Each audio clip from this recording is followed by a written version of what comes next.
Good evening to all students. बरं आपण पाठीमागचं एक लेक्चर बनवलं आणि त्या लेक्चरमध्ये काय अनाऊन्समेंट केली होती आणि त्याच्यानुसार एखाद्या आपण एक व्हॉट्सअपचं चॅनल पण बनवला आणि टेलिग्रामचा ग्रुप पण बनवला. ज्यांनी पण लक्षात आणखी जॉईन नसतील झालेले त्याच्यावर त्यांनी जॉईन होऊन घ्या. आणि दुसरी गोष्ट लक्षात आपण त्याच्यामध्ये प्रॉमिस केलं होतं की आपण एक एक प्रॉब्लेमचे व्हिडिओचे सोल्युशन घेऊन येतो. म्हणजे जे पण तुमच्याकडनं प्रॉब्लेम्स येतील त्यातले जे चांगले प्रॉब्लेम्स वाटतील तर त्याच्यावर काय एखाद्या डाऊटचे सोल्युशनवाले आपण व्हिडिओ बनवतो. त्यानुसारच लक्षात द्या, हा एक प्रॉब्लेम आहे, चांगला प्रॉब्लेम आहे. लक्षात द्या, बघितल्यानंतर पण बराच मोठा आणि टफ वाटतंय, तर आपण त्याचं सोल्युशन बघू. काय क्वेश्चन आहे? 1/sin² थीटा किंवा if 1/sin² theta minus 1/cos² theta minus 1/tan² theta minus 1/cot² theta minus 1/sec² theta minus 1/cosec² theta equal to -3 असं असेल तर काय म्हणतात त्यांनी, then find the value of theta. तर आपण सॉल्व्ह करायला स्टार्ट करू. बघा, पहिली गोष्ट तर काय लक्षात येते प्रॉब्लेमकडे बघितल्यानंतर, की जेवढे पण ट्रिगोनोमेट्रिक फंक्शन्स आहेत सगळेच्या सगळे प्रेझेंट आहेत. सगळ्यांची काय करतो मी, रेसिप्रोकल करतो. काय होईल, 1/sin ला काय म्हणतो आपण, कोसेक. तर 1/sin² म्हणजे काय होईल आपल्याकडे, cosec² थीटा मायनस 1/cos ला काय, सेक. 1/cos² काय होईल, sec² थीटा मायनस 1/tan² ला काय बेटा, cot² थीटा मायनस 1/cot² ला काय, tan² थीटा. त्यानंतर मायनस 1/sec² आहे, त्याला काय केलं आपण, cos² थीटा मायनस 1/cosec² आहे, त्याला लिहिलं आपण sin² theta is equal to -3 ला -3 ॲज इट इज. आता आपण लक्षात द्या, पहिलं मॉडिफिकेशन बघू त्याच्यामध्ये काय दिसायला. बघा, इकडे cosec² थीटा आहे, इकडे काय दिसायला आपल्याला, -cot² थीटा. बघा, इकडचं साईन बघायचं नाही, इकडे समोर त्याच्या पाठीमाग कुठलं येते, cosec² थीटा -cot² थीटा बघितले काय लक्षात येते आपल्याला, दिस द थर्ड आयडेंटिटी. कुठली आयडेंटिटी, थर्ड आयडेंटिटी, म्हणजे व्हॅल्यू काय त्याची 1. सो cosec² -cot² ला आपण रिप्लेस केलं 1 ने. पुढच्या दोन टर्म ॲज इट इज लिहितो मी, -sec² थीटा tan² थीटा.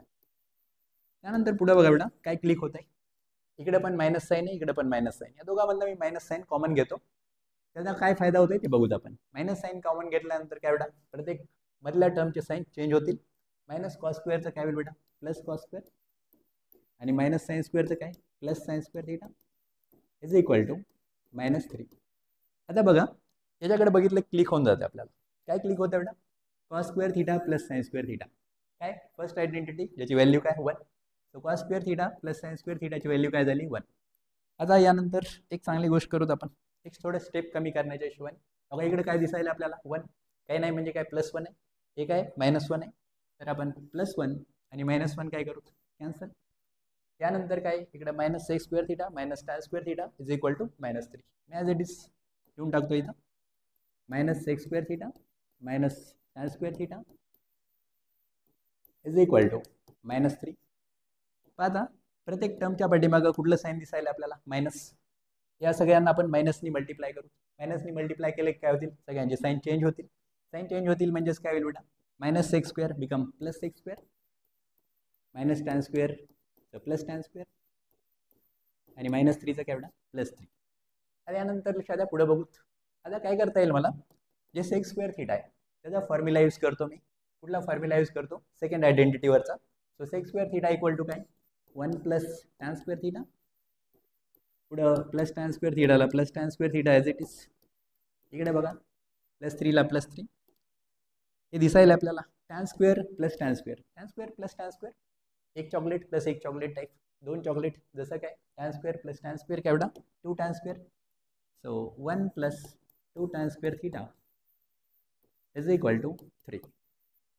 हे +1 आहे, तर तिकडे पाठवून द्या, -1. 3 - 1 काय 2. So is equal to 2. काय भेटलं आपल्याला, 2 tan² theta is equal to काय आलं बेटा, 2. या 2नी या 2ला कॅन्सल करतो, 2 × 1 = 2, 2 × 1 = 2. tan² थीटा इक्वल टू काय आलं आपल्याकडं, 1. आता बघा, tan² थीटा इक्वल टू 1 आलाय, tan² थीटा इक्वल टू 1 आलाय. आता काय करता येईल आपल्याला, आपल्याला कोणाची व्हॅल्यू पाहिजे, थीटाची पाहिजे. इकडे tan² आहे, पहिल्यानंतर tan काढू, दोन्ही साईडचं काय करतो मी, square root. Square root get cancel. So tan theta equal to काय आलं बेटा, tan थीटा इक्वल टू 1. आता आपल्याला माहिती आहे टॅनच्या कुठल्या अँगलची किंमत 1 आहे, थोडं आठवा, लक्षात द्या. टॅनच्या कुठल्या अँगलची किंमत 1 आहे, 45. सो tan 45 इक्वल टू 1 आहे. आणि याच्यावरून आपल्याला क्लिक झालं काय बेटा, थीटाची व्हॅल्यू काय असायला पाहिजे, 45 डिग्री. थीटाची व्हॅल्यू काय आली बेटा, 45 डिग्री. सो आपलं आन्सर आलं थीटा इक्वल टू 45 डिग्री. याला तुम्ही रेडियनमध्ये पण करू शकता, दॅट इज 5/4 रेडियन. 5/4 रेडियन. तर बेटा हे झालं या प्रॉब्लेमचं सोल्युशन. जर यानंतर कमेंट बॉक्समध्ये पण सांगा की तुम्हाला कुठले प्रॉब्लेम्स पाहिजेत किंवा ज्याचं सोल्युशन पाहिजे. असं काही नाही की यूट्यूबच्या चॅनलवरच सांगा. तुम्ही एखाद्या पर्सनल व्हॉट्सअपला पण मेसेज करून आपण ज्या नंबरवर तुम्ही होमवर्क पाठवताय त्या नंबरवर टाका, किंवा आपल्या टेलिग्रामच्या ग्रुपवर सांगा, किंवा व्हॉट्सअपच्या चॅनलवर पण जरी मेन्शन केलं तरी पण चालेल. त्यानंतर दुसरी गोष्ट हे पण की ज्या प्रॉब्लेममध्ये या प्रॉब्लेममध्येला जो व्हिडिओ आहे तो एखाद्या आपण बऱ्याच दिवसांनी बनवला आहे, आणि पाठीमागचा व्हिडिओ तर अनाऊन्समेंटवाला होता. त्याच्यामध्ये थोडं स्पीडचा तेवढा काही रोल नाही आहे. पण हा जो प्रॉब्लेमचा व्हिडिओ जो बनवला आहे आपण, त्याच्यामध्ये स्पीड तुम्हाला कशी वाटते, परत सगळ्या गोष्टी समजत आहेत का, आणखी दुसरी गोष्ट तुम्हाला आणखी कुठले वेगळे प्रॉब्लेमचे सोल्युशन पाहिजेत का ते पण सांगा. आणि त्याच्या पलीकडे आणखी आता जर सध्या आपण प्रॉब्लेम आणि सोल्युशन बघायलो, तुम्हाला जर कुठला टॉपिक टफ वाटत असेल की सर हां या टॉपिक जर समजावून सांगितलं तर थोडं आणखी चांगलं राहील, तर त्या हिशोबाने पण एखाद्या आपण व्हिडिओ बनवू. तुम्ही पहिल्या व्हिडिओला जो रिस्पॉन्स दिला आहे त्याच्या सगळ्यांना थँक्स. या गोष्टी लक्षात मला पण खूप मोटिवेट करतील. So thank you.